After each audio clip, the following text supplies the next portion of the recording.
श्रीराम समर्थ. सुस्वागतम. हिंदू जागृती न्यास व श्री घंटाळी देवी संस्थानच्या प्रभाते मनी या कार्यक्रमात डॉक्टर अश्विनी बापटचा सस्नेह नमस्कार. श्री ब्रह्मचैतन्य महाराज गोंदवलेकर प्रवचन. 1 सप्टेंबर. आपले ज्ञान हे देहबुद्धीचे.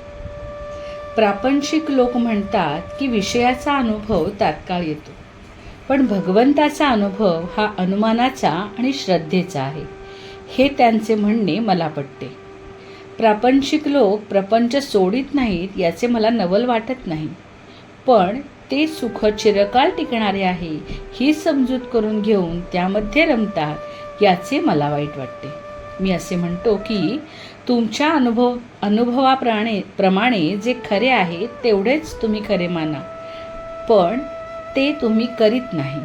भगवंताचा आनंद मिळाला नाही तर हरकत नाही, पण कायम टिकणारे सुख विषयामध्ये नाही एवढी जरी खात्री झाली तरी पुष्कळ काम होईल. त्यामधूनच भगवंताचा आनंद उत्पन्न होईल. भगवंताचा आनंद बाहेरून आणायचा नसून तो आपल्यामध्येच उत्पन्न होणारा आहे.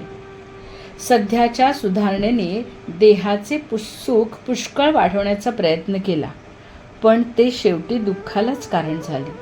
समजा देहाचे पुष्कळ सुख समोर आहे, पण ते भोगण्याची जर आपल्याला शारीरिक शक्ती अथवा सांपत्तिक सुबत्ता नसेल तर त्याच्या प्राप्तीमुळे सुद्धा दुःखच पदरात पडेल. सगळ्यांना सगळे सुख मिळणे केव्हाच शक्य नसल्यामुळे प्रत्येकजण धडपड करून शेवटी दुःखीच राहतो. सुख आणि दुःख ही दोन्ही वस्तुतः उत्पन्न झालीच नाही, ती आपण आपल्या भ्रमाने उत्पन्न केली आहे. मनाच्या सुलट झाले की सुख होते आणि मनाच्या उलट झाले की दुःख होते. मुळात सुखही नाही आणि दुःखही नाही.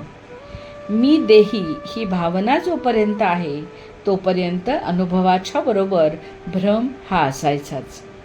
सृष्टी ही आनंदमय असूनही तशी ती आपल्याला दिसत नाही, हा आपला भ्रम आहे. त्या भ्रमाचे मूळ आपल्या आतमध्ये आहे.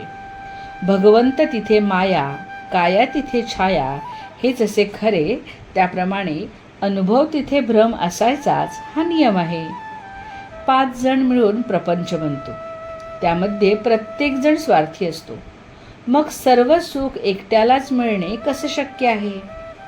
एका गावाहून दुसऱ्या गावी बदली झालेला मनुष्य आता 2-3 वर्षे तरी निदान आपली बदली होत नाही म्हणून निश्चिंत असतो. या प्रपंचामध्ये आपली आयुष्याची तितकी सुद्धा निश्चिती नाही. याकरता आपण आयुष्याचा एक क्षण सुद्धा फुकट न घालविता सत्कर्मात म्हणजे भगवंताच्या अनुसंधानात व्यतीत करावा. आपला शत्रू भेटून त्याच्याशी भांडण झाल्यामुळे गाडी चुकली काय, किंवा कोणी मित्र भेटून त्याच्याशी प्रेमाने बोलण्यात गाडी चुकली काय, दोन्ही सारखेच. त्याप्रमाणे प्रपंचामध्ये आघात झाल्यामुळे भगवंताला विसरले काय आणि प्रपंच अत्यंत अनुकूल असून त्यामध्ये गुंतून राहिल्यामुळे भगवंताला विसरले काय, दोन्ही सारखेच, नुकसान एकच. बोधवचन.